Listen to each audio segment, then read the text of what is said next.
Sir हे वर्ष निवडणुकाचं आहे, पोलिसांची भूमिका आणि अशा घटना घडतात मुख्यमंत्र्यांच्या ठाण्यामध्ये मला वाटतं निवडणुकींपर्यंत महाराष्ट्रात कमीत कमी 20-25 मर्डर झालेले असतील. ही अतिशय घाणेरडी परिस्थिती आली आहे. मी आजचा ठाण्यातला केळकर आणि मी हे सिनियर मोस्ट पॉलिटिशियन आहोत. ठाण्यातले सिनियर मोस्ट पॉलिटिशियन मी आणि केळकर आहे. केळकर आणि मी अजूनही मित्र आहोत, चांगले मित्र आहोत. ए संजय आणि ए बंटी म्हणणारा संजय आहे. आम्ही नाही एवढं बोललो का असं असं कधी. हे आत्ताच का सुरू झालं आहे? हे वैमनस्य, हे सूड, हे आत्ताच का सुरू झालं आहे? असं राजकारण कधीच महाराष्ट्रात झालेलं नाही. आणि असा सत्ता मिळवण्यासाठी असा वापर होणार असेल पोलिसांचा, पैशाचा, राजकीय म्हणजे तुमच्या शासनाचा, तर निवडणुका लढायच्याच कशाला? निवडणुका आत्ताच्या पोलिसांच्या बदल्या ह्या पूर्ण पॉलिटिकल आहेत की तुम्ही ठरवून ह्यांच्या कार्यकर्त्यांना आत टाकायचे आणि आमच्या माणसाला निवडणुका जिंकून द्यायचे. अर्थात जनता हे होऊ देणार नाही ती गोष्ट वेगळी, पण हे सगळं पॉलिटिकल प्लॅनिंगने केलेलं आहे. ज्यांचे टर्म कंप्लीट नव्हत्या त्या पोलिसांना उचललत कसं तुम्ही? बरे कोरटकर, माझ्या मुंबऱ्यातला कोरटकर किती करप्ट असो, त्याचा टर्मच संपली नव्हती, तुम्ही उचललं कसं त्याला? लोक मॅटमध्ये जायला घाबरतात. कमिशनर विरुद्ध कोण मॅटमध्ये जाईल? सरकार विरुद्ध कोण मॅटमध्ये जाईल? कित्येक पोलीस अधिकारी आहेत ज्यांचं टर्मच कंप्लीट झाली नव्हती आणि तुम्ही तिथं त्यांना उचललंय. कायदा आहे 3 वर्ष झाल्याशिवाय उचलू नका म्हणून. जर इलेक्शनचा वेळ असेल तर इलेक्शन कमिशन उचलेल. तुम्ही कोण? कायदा पाळायचाच नाही. तू माझा आहेस ना, करशील ना 2-4 जणांना अटक, हे त्याला देते पोलीस स्टेशन. असं जर चालणार असेल तर कसं चालेल? मी माझं सांगतो, माझ्या कमीत कमी 20 कार्यकर्त्यांना तडीपारीच्या नोटीस आहेत 2-2 गुन्ह्यांसाठी. आम्ही नावं देतो, करा ना तडीपार. ज्यांच्यावर 6-6 गुन्हे आहेत, बलात्कारापासून अनैसर्गिक संभोग करण्या इथपर्यंत गुन्हे आहेत. काय कोण गप ठेवून बसायचं? काय होणार नाही माहिती आपल्याला, काय होणारच नाही आहे. सर, हे वर्ष निवडणुकीत असलं तरी आता राज्यसभेच्या निवडणुका तोंडावर आहे. कसं बघता की आता निवडणुकीची समीकरण ते राज्यसभा काय नसते. लोकांना शासन निवडायचं असतं आणि त्या शासनाने सगळं करायचं असतं. हे राज्यसभा हे चिल्लर असतात, त्यांचं काय निवडणुकांमध्ये होत नसतात, पैसे घेऊन मतं फुटतात. पण गेल्या छगन भुजबल जी ने कहा कि 16 नवंबर को मैंने सरकार का राजीनामा से अगर दिया है कैबिनेट से, तो फिर वो कैबिनेट गवर्नमेंट की कार क्यों यूज़ करते हैं? गवर्नमेंट का बंगला क्यों यूज़ करते हैं? कैबिनेट के मीटिंग को क्यों जाते हैं? और नहीं, अगर वो नहीं जाते हैं, समझो अपन एक तरफ पकड़ के चलो कि वो कैबिनेट में नहीं जाते, आपको राजीनामा देने, आपके इतने सीनियर मिनिस्टर को पता नहीं है कि अगर राजीनामा देना है तो वो राज्यपाल के पास देना चाहिए.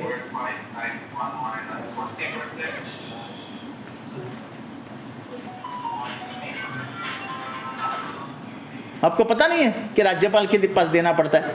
ऐसा यही हमारी जो क्रेडिबिलिटी है मार्केट में, पॉलिटिकल लोगों की जो क्रेडिबिलिटी है वो ज़ीरो क्यों होती है? इस वजह से, क्योंकि लोगों को हम मूर्ख समझते हैं. वो बेचारे गरीब ओबीसी, उनके ऊपर भरोसा, उनका भरोसा भुजबल साहब पे, और भुजबल साहब उनको झूठ बता रहे कि मैंने 16 तारीख को ही इस्तीफा दे दिया है. 16 तारीख को इस्तीफा दिया होता तो अभी भुजबल साहब कैबिनेट में नहीं रहते. मुख्यमंत्री को इस्तीफा दे के इस्तीफा नहीं होता है. जैसे हम बोलते हैं मैं राजीनामा देना है, और हम जाके शरद पवार जी को राजीनामा दे के आते थे. फिर शरद पवार जी 3 दिन के बाद अपना राजीनामा खीसे से निकल के फाड़ के फेंक देते थे. उसको इस्तीफा नहीं बोला जाता है, उसको नौटंकी बोला जाता है. मुझे नहीं पता भुजबल साहब क्या कर रहे हैं. इतने बड़े होकर भी इतना छोटा झूठ बात करना शोभा नहीं देता उनको. सर, महाराष्ट्र में जिस तरीके से मराठा और ओबीसी में मतभेद नजर आ रहे हैं, कहीं ना कहीं राजनीतिक पार्टी इसमें ऐसा है कि हिंदू मुसलमान जिस तरीके से लड़ाया गया उसी तरीके से ओबीसी और मराठाओं को लड़ाया जा रहा है. हजारों साल ये बहुजन इकट्ठा रहे हैं सालों। गांव गांव में धोबी है, नाभी है, कुंभार है, तेली है, कुणबी है, माड़ी है, इनके अपने अपने धंधे थे, उसके ऊपर से उनके जात पहचानी गई, जिसको मनु से आया ये सब। वो और मराठा एक जान थे गांव गांव में।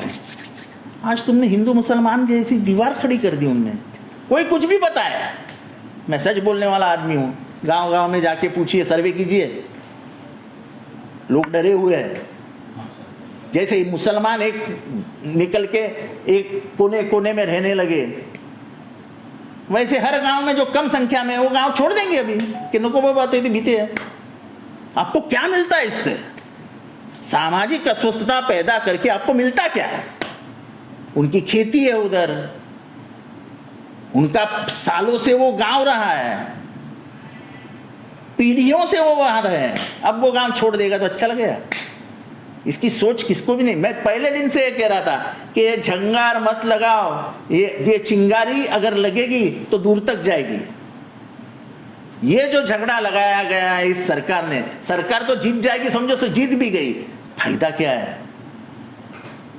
आपके वजह से अगर लोग डरे हुए हैं, घबराए हुए हैं, गांव छोड़ने की भाषा कर रहे हैं, तो क्या आपको अच्छा लगता है? जो हुआ वो अच्छा नहीं हुआ। सर, उल्लासनगर में वरिष्ठ पुलिस निरीक्षक के केबिन में जो है फायरिंग हुई, जिस तरीके से शिंदे गुट और जो भाजपा विधायक, अरे छोड़ो यार, वो अभी फायरिंग गिरिंग का छोड़ दो। सर, जिस तरीके से उन्होंने आरोप लगाया कि मुख्यमंत्री जो है, अगर मुख्यमंत्री कुछ नहीं होने वाला यार आरोप क्या। हम लोग क्यों अपनी थूकी चिल्ला चिल्ला के अपना गला खराब कर ले? कुछ नहीं होने वाला, किसी को लेना देना ही नहीं है। जो नैतिकता हमने राजनीति में देखी थी, जो विचारों का एक संबंध राजनीति में दिखाई देता था, अब कहाँ रहा है? अब तो हमारे बाजू बाजू में गुंडे जितने रहेंगे उतने हम बड़ी राजनीति वाले हो गए हैं। 4 मर्डर का आरोपी, 5 मर्डर का आरोपी, तड़ीपार आरोपी, ये हमारे आजू बाजू में रहे तो हम बहुत बड़े नेता हो गए। हमारे ऊपर खून का आरोप लगे तो हम बड़े नेता हो गए। लोग भी हमसे डरने लगते हैं, कार्यकर्ता भी दूसरे पार्टी के से हमको डरने लगते हैं कि भाई कभी भी उठ के ठोक देगा अपने को। अगर ये हालात महाराष्ट्र में है, महाराष्ट्र जैसे राज्य में तो बहुत गंभीर है। महाराष्ट्र ऐसा नहीं था, तुमने उसको बिहार बना दिया। महाराष्ट्र कभी माफ नहीं करेगा। सर, आने वाले लोकसभा को देखते हुए आने का अधिकार, वो चुनाव छोड़ दो यार, चुनाव आज आएगा, कल आएगा, परसों चला जाएगा, लेकिन बिगड़े हुए हालात सुधारने में सालों चले जाते हैं। आज तक हिंदू मुसलमान का विवाद जो लगाएगा वो आज तक हम समाप्त नहीं करके पाए, और यही होगा ओबीसी और मराठाओं के बीच में, यही होगा। लिख लो मेरे से, चाहे तब मैं जिंदा नहीं रहूंगा, लेकिन ये होगा। और इसके लिए जिम्मेदार ये सरकार है जो खेल खेल रही थी। सर, कल मुंबई में पत्रकार परिषद, उस दौरान आपको भी जिस तरीके से 2 लोग उस पत्रकार, वो ठीक है, मुझे मारने की कोशिश तो बहुत सालों से चल रही है, उसका मुझे कोई डर नहीं है। मैं इन चीज़ों से डरता भी नहीं हूँ, मेरी डर भी मर गई है। कितने बार मारने की उम्मीद, कितने बार मारोगे तुम मुझे? आज नहीं तो कल ऊपर जाना ही है।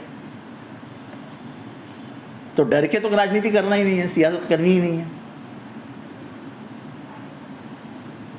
लेकिन लोगों में कितना पैदा हो गए दम कि पत्रकार परिषद में आके पत्रकारों के सामने अटैक करने को चांस मिल रहा है। करे क्या? अटैक करने को चांस मिला है, करे क्या? वो एक पत्रकार पीछे देखते तो भाग जाते। अभी मैंने फोटो दिया है, देखेंगे पुलिस क्या करते हैं।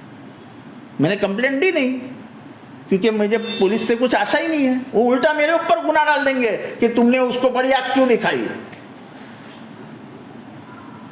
जो इरफान को मारा मुमरा में बेरहमी से, उसका गला दबाया, उसकी जान चली जाती थी, उसके ऊपर 323 दाखिल हुई। उसके ऊपर क्यों भाई?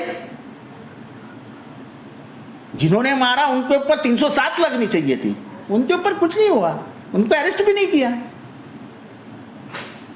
आप दहशत व्यवस्थेचं राज्य आहे की नाही असा सवाल उपस्थित झाला। एक प्रश्न असा आहे की माझ्या अंदाजाने उपमुख्यमंत्री हतबल आहेत. हतबल आहेत. दोन दुसरा स्वतःच्या हाताने हतबल आहे. ज्यांची फाईल दोघं जण चेक करतात त्यांच्यात बळ कुठनं आलं. आणि एकंदरीतच महाराष्ट्राची राजकीय परिस्थिती ही फार बोलण्यासारखी नाहीच आहे. उद्या कोणावरती काय होईल हे सांगता येत नाही. सर, तुमच्याकडे पक्षाकडून मागणी केली जाते आणि एकूणच विरोधकांकडून मागणी केली जाते की गृहमंत्र्यांनी राजीनामा द्यावा.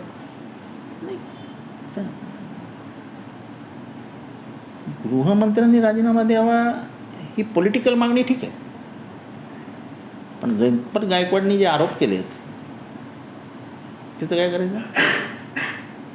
एकंदरच परिस्थिती गंभीर आहे पॉलिटिकल. म्हणजे इतकी राजकीय गचकरण खरूज महाराष्ट्राला कधी झाली नव्हती. ही खरूज आहे आणि ही जाता जाणार नाही. सपट मलम लावा नाही तर सपट लोशन लावा. ही जाता जाणार नाही खरूज. वाटोळं झालंय महाराष्ट्राच्या राजकारणाचं.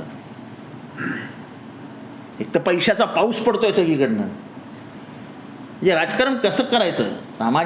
आपण सामाजिक 80% समाजकारण करतो आणि 20% राजकारण करतो निवडणुकीपर्यंत. इथे तर दैनंदिन जीवनामध्ये राजकारण सुरू झालंय. लोक मारतात, त्याचा व्हिडिओ काढतात, तो पोस्ट करतात, समोरचा माणसाचा गळा दाबला जातो, तो अक्षरशः बकरा जसा मारतात तसा त्याचा आवाज होतो. तरी गुन्हा कुठला दाखल होतो. 323 लाथाबुक्क्यांनी मारलाय माणसाला. लाथाबुक्क्यांनी व्हिडिओ आहे. तो व्हिडिओ का चालवला तर दहशत पसरावी एरियामध्ये. देखो अगर हमारे खिलाफ जाओगे तो ऐसे ही मारूंगा मैं तुम्हें. काय चालू आहे काय. पोलीस म्हणजे इतके पोलीस हातावर हात ठेवून बसलेत. सर, काल जेव्हा महाविकास आघाडीची बैठक झाली त्याच्यानंतर तुम्ही जेव्हा बाहेर आलात पत्रकारांशी बोलल्यानंतर तुमच्यावरती सुद्धा म्हणजे 2 युवक जे आहेत ते तुमचा चोरून व्हिडिओ बनवण्याचा प्रयत्न करत होते. सुरुवातीला त्यांनी सांगितलं की ते तुमचे फॅन आहेत आणि त्याच्यानंतर ते नाही. एकंदरीत तिथे जे काही झालं त्याच्यानंतर जी माहिती घेतली ती फारच विचित्र होती. आपला कृष्णा आवटी हा माझं हे करत होता. मी प्रेस कॉन्फरन्स घेत होतो त्याचं शूटिंग करत होता. त्याच्या मागे 2 पोरं उभी होती. ते शूटिंग करता म्हणजे त्याच्या शूटिंग करता करता त्याच्या कानावर त्यांची वाक्य पडली, अटॅक करू का आत्ता, चांगली संधी अटॅक करू का. त्यांनी मागे बघितल्या त्यांना कळलं की ह्याने ऐकलं आहे आणि ते तिथनं पळून गेले. त्याच्यातला एक पोरगा आमच्या पोरांनी पकडला पण त्याच्यावर दया दाखवून माझ्या पियेने त्याला सोडून दिला. पण हे काय चालू आहे इतक्या बिनधास. तुम्ही तक्रार दिली या संदर्भात? मी तक्रार देतच नाही आजकाल, कारण काय होतच नाही. तक्रार देऊन काय निष्पन्न होणार असेल तर ठीक आहे ना. आमच्या आया बहिणींवरनं शिव्या घालतात त्या ट्विटरवर आणि फेसबुकवर. ह्यांच्या आया बहिणींना शिव्या दिल्या की माणसं 8-8 दिवस जेलमध्ये असतात. आपली जर नाही चालत किंवा नाही किंमत नाही आहे तर त्या नाद्याला लागायचं नाही. आपलं जीवन असं आहे की शेवटी राजकारणात आलो आहे. जेव्हा माणूस कफन बांधूनच येतो ठीक आहे ना, आज नाही तो काल, पण लढेंगे जरूर. कोणी तुमच्यावरती अटॅक करणार. दुसरी घटना घडली ती म्हणजे गणपत गायकवाड आणि महेश गायकवाड यांच्या संदर्भातली. सध्या गणपत गायकवाड त्यांना सगळ्यांना कळवा पोलीस स्टेशनला ठेवलेलं आहे, पण प्रकार हा कालचा आहे. काय वाटतं एकूण सामाजिक परिस्थिती बिघडली आहे का म्हणून. असं नाही, पोलिसांची दहशत संपवली ठाण्यातली. ठाण्यामध्ये फक्त विरोधी पक्षांच्या आमदारांना, विरोधी पक्षाच्या कार्यकर्त्यांनाच तडीपारीच्या नोटीस, सांगतील त्याच्यावर गुन्हा. हे माझ्याबद्दल घडलं आहे ना. 3 वर्षानंतर माझ्या विरुद्धचं मेडिकल सर्टिफिकेट आणलं जातं हे आश्चर्यकारक आहे. 3 वर्षानंतर मेडिकल सर्टिफिकेट मिळतं काय. स्वतः ACP जो माझ्या याची चौकशी करत होता तो लोकांना धमकवायचा की तुम्हाला लाईफ टर्म लागेल, तुम्हाला अशी सजा होईल, तुम्ही माफीचे साक्षीदार व्हा. माझा माफीचा साक्षीदार करण्यासाठी 2.5 कोटी रुपये दिले गेले. 2.5 कोटी रुपये कोणी कोणाला दिले वेळ आल्यावर कधीतरी सांगेनच मी. ज्या पद्धतीने पोलिसांचा वापर केला जातोय, ज्या पद्धतीने पोलिसांचा वापर केला जातोय हे पोलीस खात्यासाठी योग्य नाही.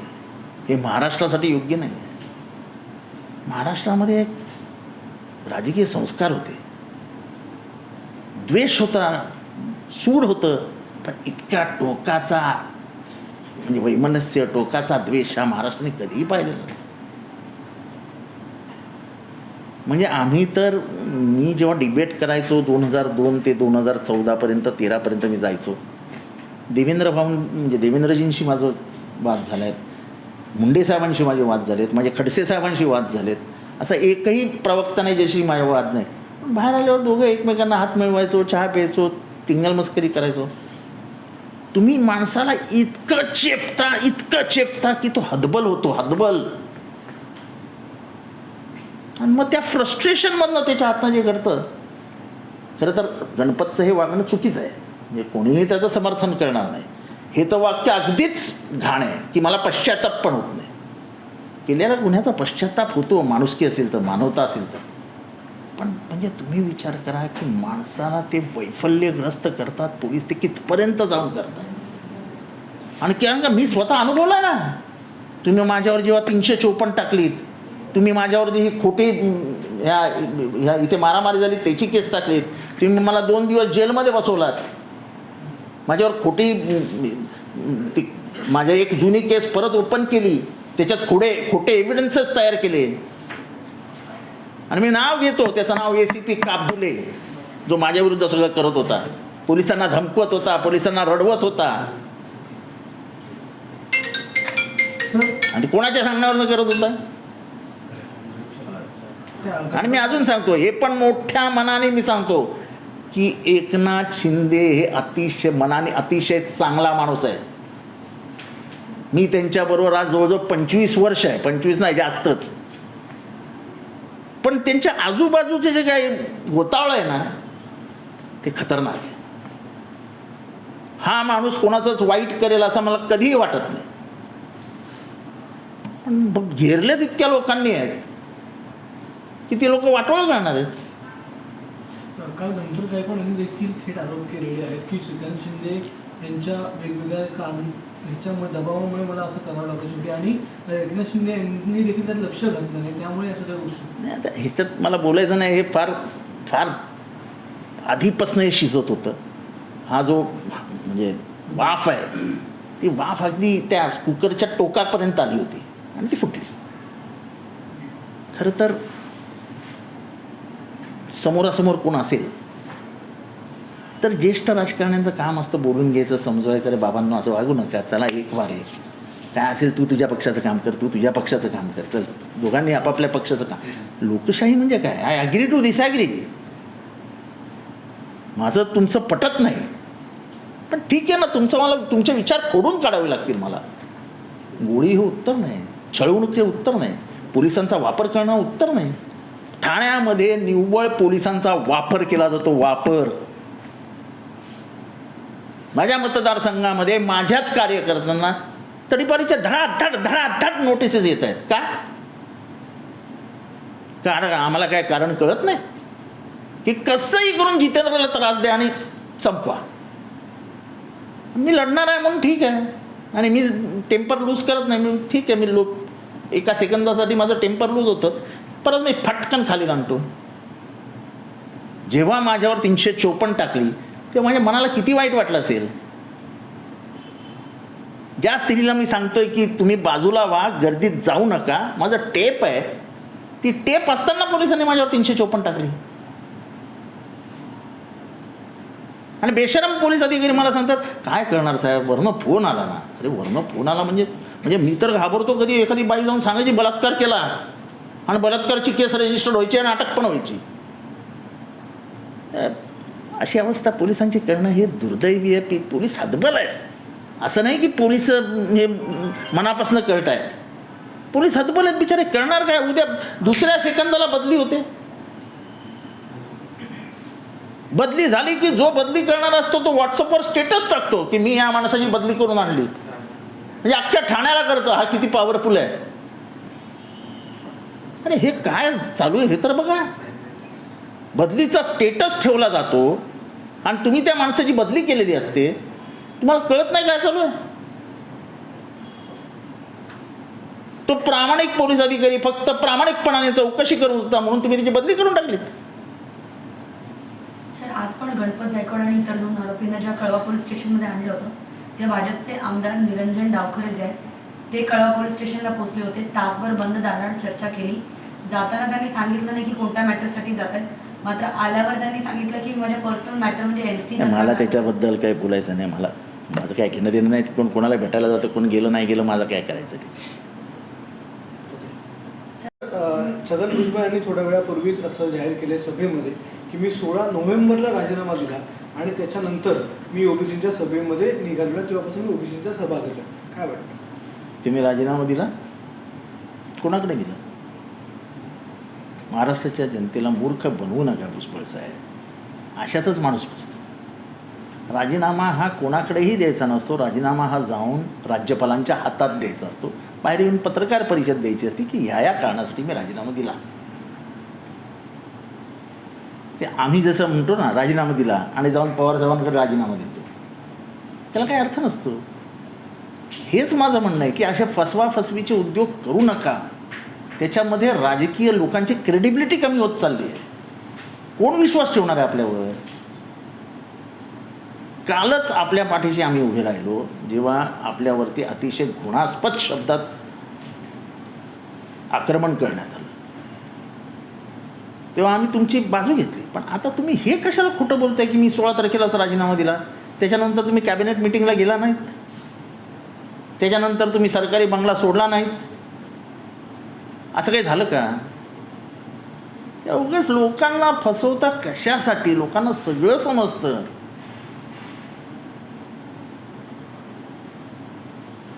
पण सर, हे जे सुरू झालंय ओबीसी वर्सेस मराठा हे सरकारमधल्याच नेत्यांमध्ये सुरू झालंय, त्यांच्यामध्ये सरकारने सुरू केलं. ही जी दुफळी महाराष्ट्रात माजवली, ह्याला दोषी जर कोणाला धरायचं असेल तर ते सरकारला धरावं लागेल. कारण का आज जी तुम्ही भिंत उभी केली आहे ही पुढची 100 वर्ष तुटणार नाही. गावागावामध्ये बलुतेदार आणि सगळे म्हणजे सत्ताधारी हे हजारो वर्ष एकत्र राहिलेत. नावी, धोबी, कुंभार, लोहार, शिंपी हे सगळे ओबीसी आहेत ना.